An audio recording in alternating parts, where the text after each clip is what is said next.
Alhamdulillah, wassalatu wassalam ala rasoulillah. Cette leçon est présentée et donnée par le professeur Cherkeski en pneumologie à l'université de Hanneba, Baji Mokhtar, présentée ici par l'étudiante qui va passer en 5e année, Jendo Bouided. J'aimerais bien que cette leçon soit facile à comprendre. Elle concerne le cancer bronchopulmonaire. On va définir premièrement le cancer. C'est une prolifération de cellules néoplasiques se développant à partir de l'épithélium des branches qui menace la survie de ces dernières, c'est-à-dire des branches. Le mot cancer, c'est un mot latin qui signifie le crabe. Le crabe, je ne sais pas la crabe ou le crabe, je crois qu'on dit le crabe, l'essentiel. On a fait similitude avec le crabe, puisque le crabe, quand il s'acharne à quelque chose, il ne la lâche pas, comme le fait le cancer. Mais il faut faire il faut détailler quelles sont les caractéristiques des cellules cancéreuses, puisque c'est un sujet qui peut être un sujet de QCM. Ce sont des cellules indépendantes vis-à-vis des facteurs de croissance qui se trouvent aux récepteurs membranaires. Elles sont insensibles aux signaux antiprolifératifs. C'est-à-dire les signaux qui vont faire pour arrêter la prolifération. Ces cellules, elles sont insensibles à ces signaux. Ces cellules sont capables d'échapper à l'apoptose.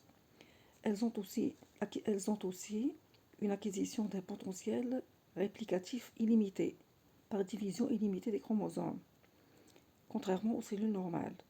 Elle a une capacité d'induire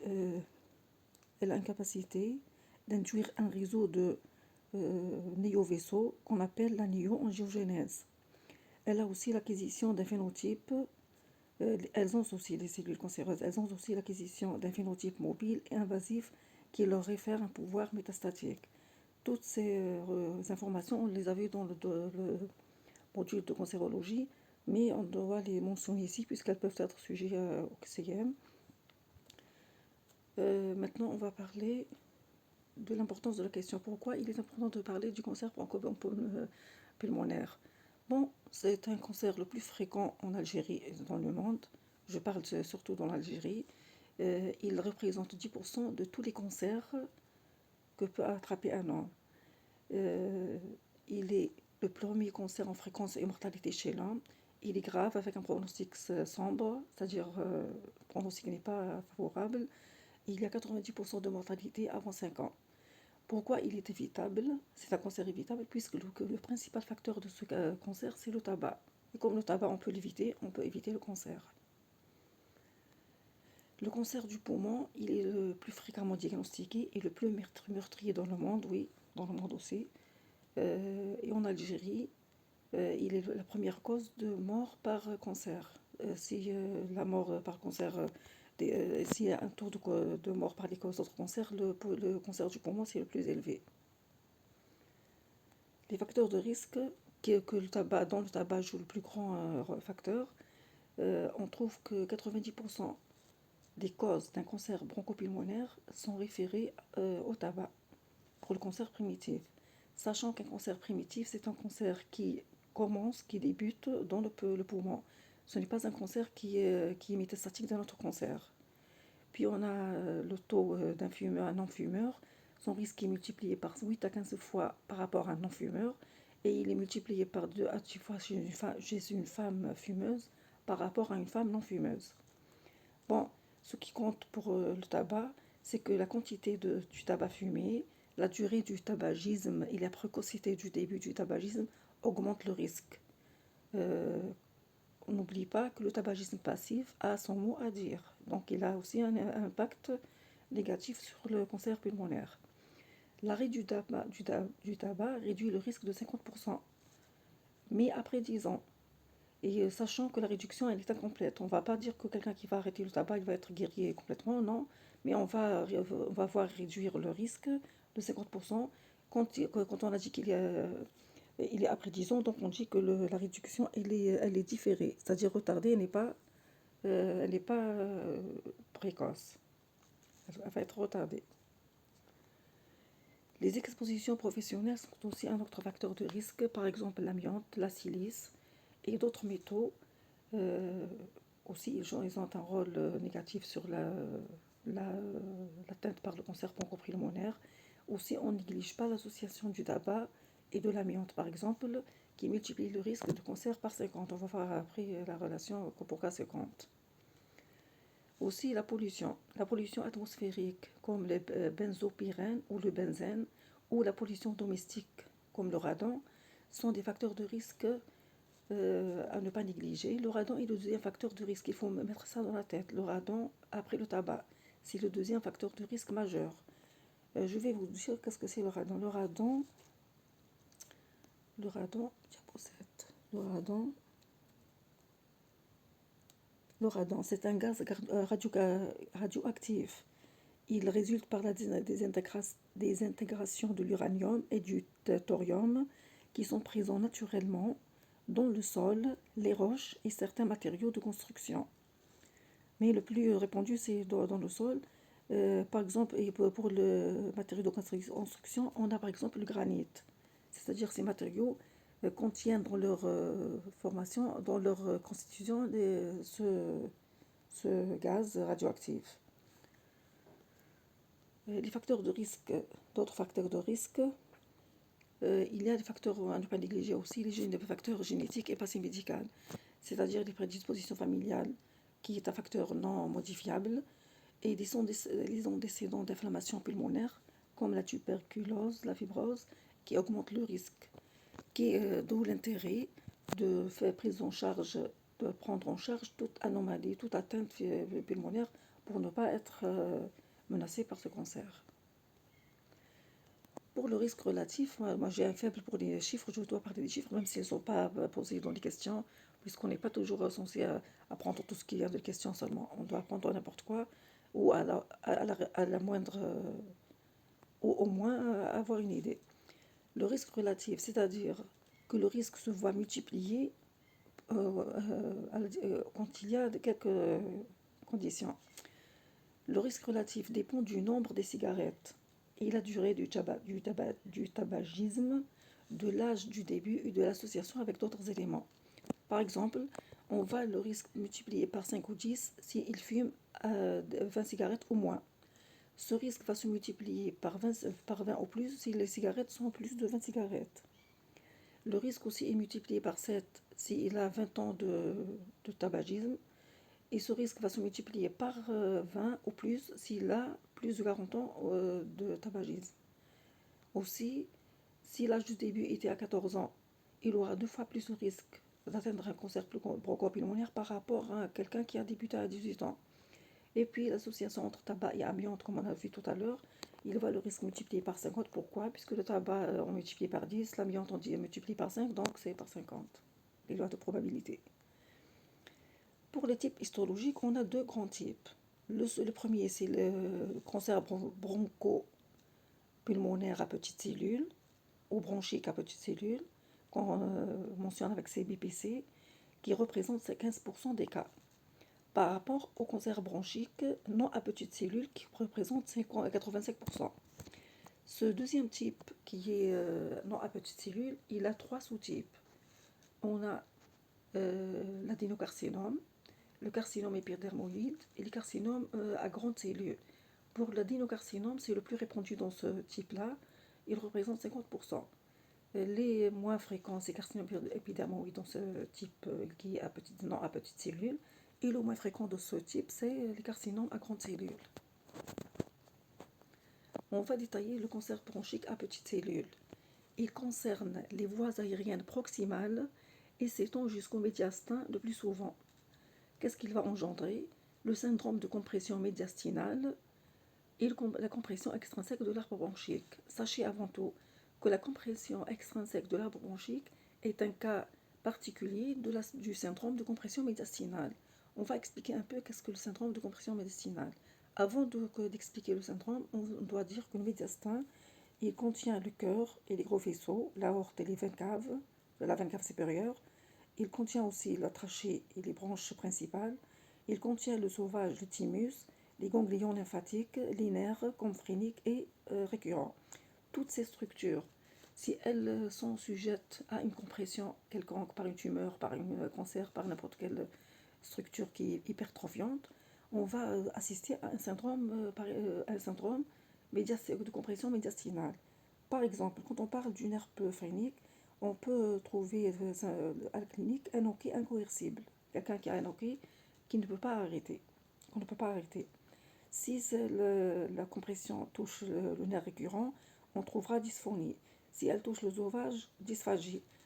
Si, par exemple, on parle de la veine cave, ce qui est important, la veine cave supérieure, on va trouver des œdèmes du visage, du bras, du cou, qu'on appelle œdème en pèlerine. Qu'est-ce qu'il y a aussi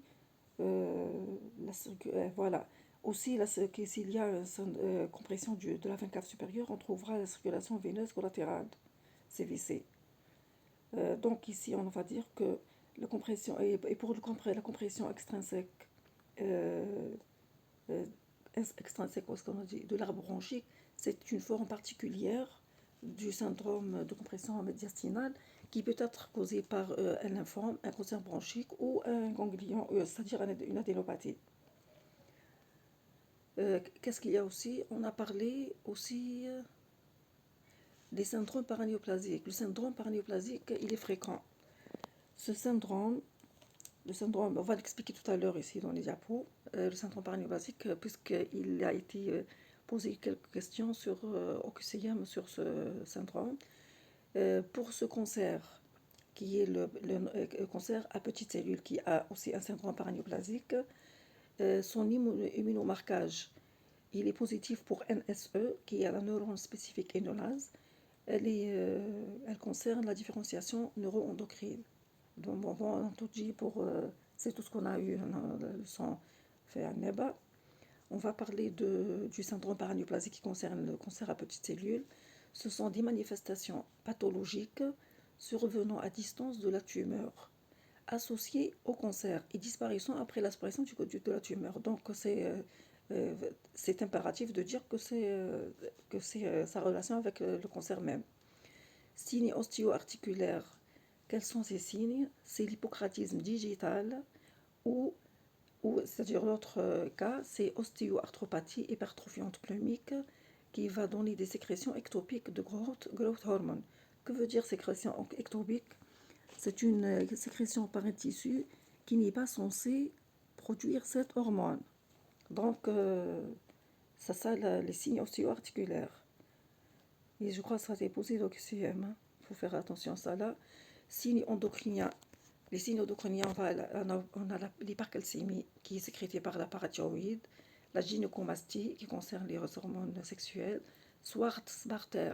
Qu'est-ce que c'est Schwarzbarter? C'est une sécrétion d'ADH avec rétention d'eau, mais avec hyponatrémie.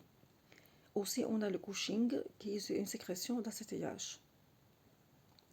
Les signes neurologiques, on a deux: neuropathie périphérique ou syndrome pseudomyasthénique, maladie thromboembolique veineuse. Ce sont tous ça les syndrome paranéoplasique.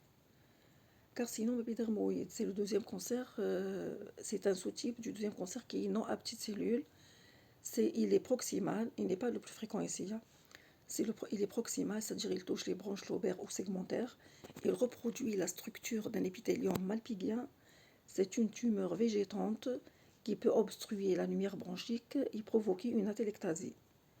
Pour l'adénocarcinome, qui est le plus fréquent, il a une prédominance féminine, plus fréquente, c'est-à-dire pour ces derniers types, en général aussi. Il représente 50% des cellules non à petites cellules. Prédominance féminine, localisation souvent en périphérie du poumon. L'immunomarqueur, on a CK7 positif, CK20 négatif, TTF1 positif. Les mutations qu'on va trouver, il y a mutation EGFR. GFR veut dire Epidermal Growth Factor Receptor, plus répandu que le réarrangement de ALK, qui est l'addiction oncogénique. On a une remarque ici que j'ai mentionnée déjà, c'est le type le plus fréquent parmi tous les sous-types, puisqu'il représente 50% de ces sous-types, et il est en augmentation. Le diagnostic, comme toutes les maladies, il repose sur l'interrogatoire, sur les signes cliniques. Ces signes cliniques sont généraux de la tumeur elle-même ou de l'extension, c'est-à-dire les signes cliniques peuvent être généraux ou de la tumeur elle-même ou de l'extension. Aussi des signes radiologiques. Les radiologiques, on a radio standard, TDM, thoracique, TEP ou 18 FDG, et aussi un diagnostic histologique qui est de confirmation, bien sûr, fibroscopie bronchique, ponction biopsie transpariétale. Qu'est-ce qu'on trouve à l'interrogatoire? On va trouver un patient âgé de 40 ans ou plus. Le pic est entre 50 et 60 ans. On le trouve sujet tabagique, plus de 20 paquets par an, ou une profession à risque, comme on avait la silice ou l'amiante, tous les autres facteurs de risque. Qu'est-ce qu'on trouve à la clinique? Généralement, elle est non spécifique. Elle n'est pas spécifique au cancer pulmonaire. La découverte peut être fortuite. Par exemple, quelqu'un qui a un examen à faire d'une autre maladie, on lui demande systématiquement de faire une radiologie, d'où on tombe sur le cancer, l'anatomopathologie du cancer. Signes généraux, on a les 4 A, pas 3 A. On a asthénie, amaigrissement, anorexie, altération de l'état général, avec une fièvre prolongée. Les signes de tumeur. La tumeur, puisqu'elle va toucher les branches, on va trouver des toux persistantes, l'hémoptysie, dyspnée, essoufflement, sifflement respiratoire qu'on appelle le wheezing, et aussi des affections pulmonaires récidivantes. Les signes d'extension locorégionale. Donc, elle ne va pas rester située dans les branches, elle va se propager aux alentours, au voisinage. On trouvera des douleurs thoraciques, envahissement de la plèvre, envahissement de la paroi thoracique. Sachez que les douleurs thoraciques n'ont pas une relation avec le poumon, le parenchyme pulmonaire, puisqu'il n'est pas innervé. Et de même les branches. Donc, si on trouve des douleurs, ça a une relation avec la plèvre ou la paroi thoracique. On trouve aussi des dyspnées, peut-être révélatrices au début de la maladie ou en cours de l'évolution.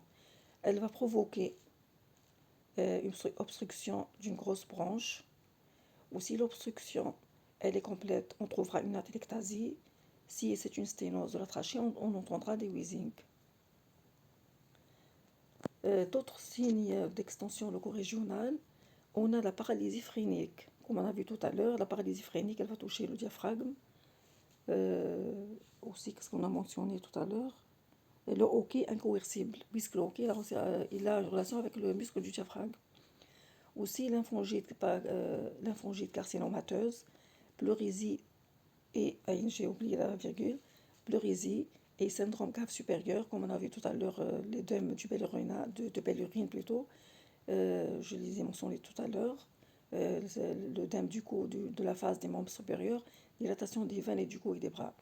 Aussi, on a les céphalées, les dysphonies, dysphagie à cause de l'œsophage, l'atteinte de l'œsophage, dysphonie, l'atteinte du nerf phrénique, nerf récurrent ou laryngé. Aussi la péricardite. Maintenant, on va parler des signes de métastase révélatrices, puisque des fois, on ne trouve pas les manifestations du cancer lui-même, mais on trouvera les manifestations des métastases. C'est pour ça qu'on dit révélatrices. Ces manifestations sont cérébrales, ou osseuses, ou ganglionnaires, ou autres. Pour les cérébrales, on trouvera des déficits neurologiques, des céphalées, épilepsie, troubles de conscience. Les osseuses, on trouvera des fractures, même les vertèbres, n'oubliez pas, les côtes ou les vertèbres. Les ganglionnaires, les adénopathies cervicales. Autres troubles, si on trouve des ganglionnaires au niveau du métastin, c'est une extension locorégionale, ce n'est pas une métastase. Mais si on trouve des adénopathies cervicales, c'est une métastase. Les autres, par exemple, troubles hépatiques. Venons maintenant à la radiographie. La radiographie, dans notre leçon, on a trop parlé de la radiographie, j'ai écrit ce qui est important. On trouvera des opacités polycycliques gangliotumorales ou des opacités hilaires en pâte de crabe. Un comblement alvéolaire systématisé. Que veut dire comblement alvéolaire? Le comblement alvéolaire, c'est le remplissage des alvéoles par une substance autre que l'air, qui est normal. L'air, il est normal. Donc, ce qui n'est pas normal, c'est de trouver d'autres substances autres que l'air. Que veut dire systématisé? C'est-à-dire qu'elle concerne un territoire anatomique précis, ou bien un lobe, ou un segment, ou un poumon, ce qui est rare d'ailleurs. L'image hydroaérique, soit c'est une manifestation différentes variables. Image hydroaérique, nodule solitaire, c'est le signe le plus fréquent. Il représente une opacité arrondie ou ovalaire, taille variable, contour irrégulier, spiculé ou flou. Que veut dire spiculé? Spiculé veut dire avec prolongement fin et irrégulier. Prolongement fin et irrégulier, comme des épines ou spicules. On appelle les épines ou spicules. Comme que les exemples de notre entourage, les rayons de soleil ou les épines d'hérisson, le choc d'Al-Khonfod. Aussi, on a les manifestations, par exemple, à téléctasie. Un exemple, il est mentionné dans la leçon par une image d'ailleurs, c'est le lobe supérieur droit, on écrit LSD. Syndrome de Pancas-Tobias, on va parler tout à l'heure de ce syndrome. Et aussi les lésions associées, par exemple les lésions pleurales, costales, vertébrales, les destructions osseuses. Maintenant pour la TDM. L'examen de référence, c'est la TDM. Il est plus explicite que la radiographie. Son rôle, caractérisation du nodule ou de la masse. Donner sa taille, sa localisation et l'envahissement médiastinal. Les contours spéculés ou irréguliers sont plus clairs. Nodule excavé ou cavitaire. Présence d'une cavité au sein de la masse peut être un signe de nécrose tumorale. Ce qui va être clair dans la TDM mais non dans la radiographie. Signe de la queue pleurale, c'est-à-dire un épaississement de la plèvre qui se connecte à la masse. Aussi, on peut trouver infiltration ganglionnaire et médiastinale avec le produit de contraste. Et aussi, on va rechercher des métastases à distance. Il y a c'est une remarque ici, il y a une bonne corrélation entre les constatations scanographiques et les constatations opératoires concernant les tumeurs. C'est-à-dire, ce qu'on voit à la TDM sera la même chose qu'on trouvera après l'opération. Après, post-opératoire, dans l'opération, on va trouver les mêmes constatations qu'on a trouvées à la TDM. Par contre, la fiabilité et la sensibilité, elles sont moins bonnes concernant les adénopathies médiastinales. Donc ça concerne, elle est bonne pour les tumeurs seulement. La TEP au 18-DFG, c'est l'examen d'imagerie fonctionnelle. Il fait appel au fluor 18. TEP veut dire tomographie par émission de positons. Il n'est pas spécifique des tumeurs, puisqu'il concerne aussi les inflammations et les infections. Son rôle, caractérisation d'un nodule solitaire, comme on avait tout à l'heure, taille et tout ce qui suit, staging médiastinal d'un cancer a priori opérable, bilan d'extension à distance d'une tumeur a priori résécable. Les faux positifs de cette imagerie, les ganglions inflammatoires et les pathologies infectieuses, elles sont positives, donc on ne peut pas confirmer que c'est un cancer. Et peut-être il peut s'agir d'un ganglion inflammatoire ou d'une pathologie infectieuse. Quand le test est positif. Aussi, si le test est négatif, peut-être qu'il y a un cancer qui est inférieur à 1 cm ou peut-être qu'il y a un nodule non solide qui va apparaître comme un verre dépoli. Donc, ce sont les limites de cette imagerie. On va parler des cas particuliers des formes radiologiques. La tumeur de Pancos-Tobias, c'est une tumeur de l'apex. Elle est associée à une lyse osseuse avec un syndrome de Claude-Bernard-Horner et la névralgie C8D1 qui concerne le plexus brachial. Ces quatre critères concernent la tumeur de Pancos-Tobias. L'autre forme, on a les carcinomes bronchiolo-alvéolaires, ils touchent les bronchioles, ou adénocarcinome à développement lipédique. Il peut simuler une pneumonie, puisqu'il touche le parenchyme ici. Nodule pulmonaire solitaire, aussi c'est une forme particulière. L'examen histologique, ça c'est important. Une image radiologique suspecte doit être impérativement confirmée par l'histologie. On ne peut jamais donner un diagnostic positif sans recours à l'examen histologique. C'est l'examen qui va poser le diagnostic positif. Les moyens, on a la bronchoscopie souple, c'est une fibroscopie bronchique ou écho-endoscopie bronchique. Il n'y a pas d'invasive, elle n'est pas très invasive. On va introduire une fibroscopie ou une échographie avec fibroscopie. La deuxième méthode, on a ponction biopsie transpariétale à l'aiguille. Elle demande une anesthésie locale. Il y a un guidage TDM. On trouvera des nodules, c'est-à-dire elle est conseillée pour les nodules. Quand elle est conseillée, c'est indiqué ce moyen quand il est indiqué. Il est indiqué quand on trouve des nodules et des masses périphériques inaccessibles à l'examen précédent. ou dans les rares cas de contre-indication de bronchoscopie.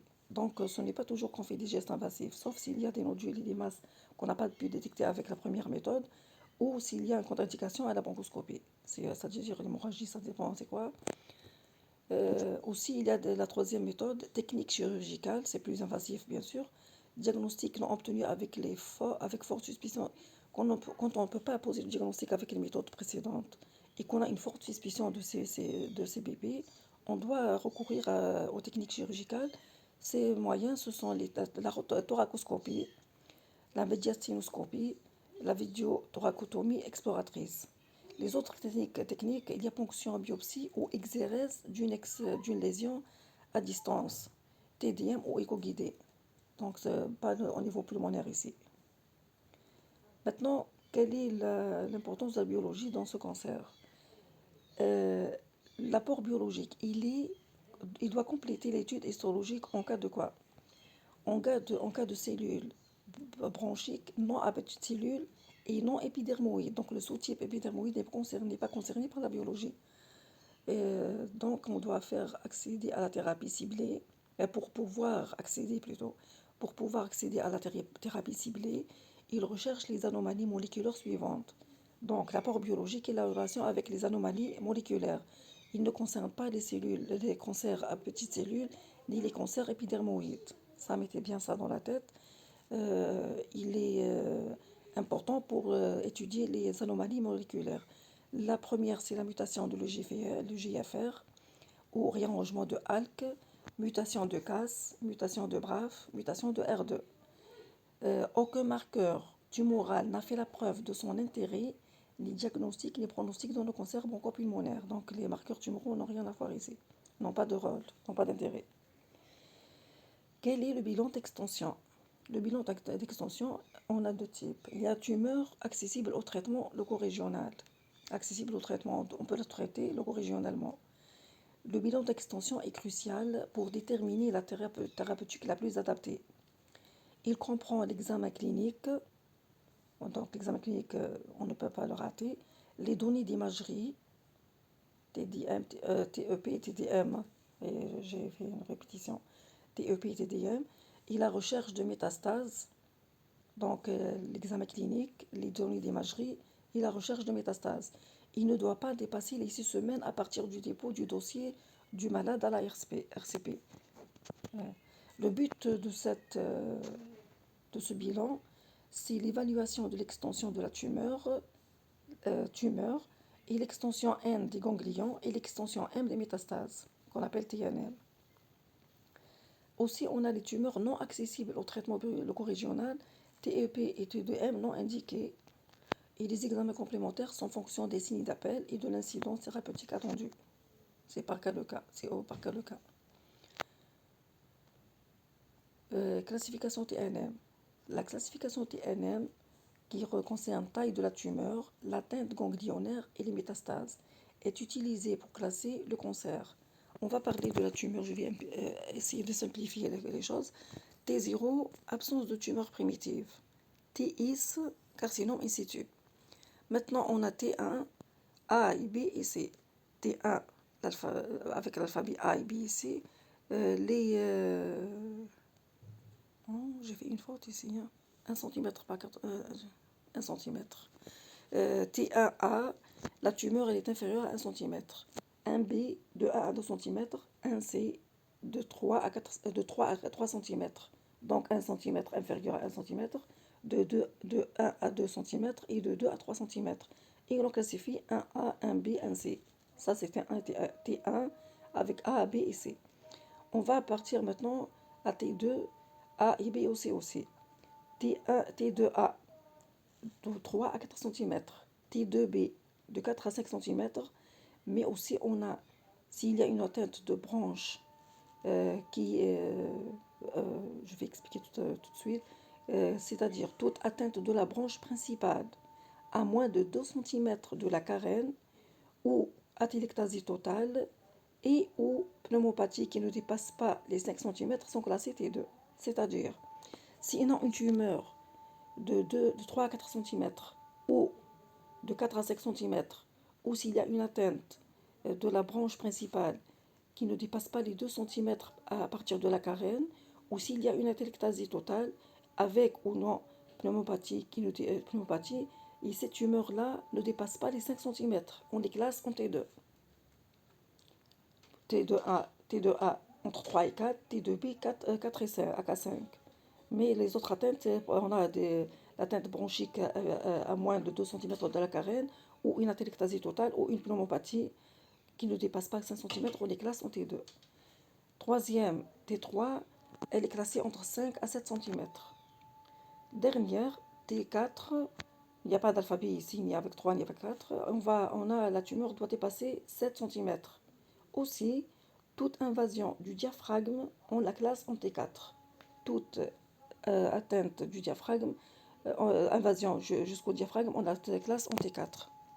Pour la TNM, N, les ganglions, on appelle les ganglions en anglais node, donc on dit N. N0, absence d'atteinte des ganglions régionaux. On ne parle pas des ganglions à distance puisque ce sera une métastase. Hein. On parle des ganglions régionaux. N0, absence d'atteinte des ganglions régionaux. N1, les ganglions préhilaires ou hilaires homolatéraux. Préhilaires ou hilaires homolatéraux. Hilaires et préhilaires, ils concernent les vaisseaux, les vaisseaux qui se trouvent à l'entrée du poumon, par extension directe. N2, ce sont des ganglions médiastinaux. Donc, ce ne sont pas des ganglions hilaires. Les ganglions médiastinaux, ils sont hors du poumon, homolatéraux et sous-carinaires. Donc, N1 concerne des ganglions préhilaires ou hilaires homolatéraux, y compris ceux par extension directe. Le N2, ganglions médiastinaux aussi homolatéraux, mais médiastinaux homolatéraux, et ils sont sous-carinaires. Deux détails, médiastinaux homolatéraux et sous-carinaires.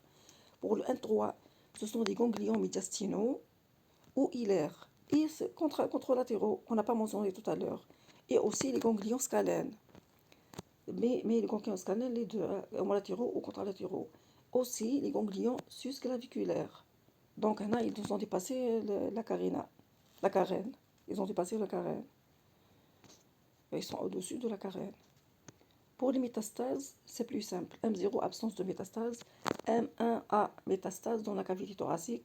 M1B, métastase unique extrathoracique. Et la dernière, 1C, métastase multiple extrathoracique. La conclusion, on va dire, le cancer bronchique est un cancer évitable, surtout en évitant les facteurs de risque, surtout, qui sont des facteurs modifiables. Et il est le plus meurtrier chez l'homme.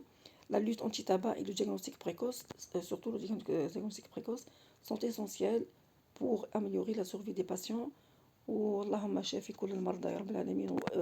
J'espère que vous avez compris la leçon et j'aimerais bien que vous abonniez à ma chaîne. N'oubliez pas ça.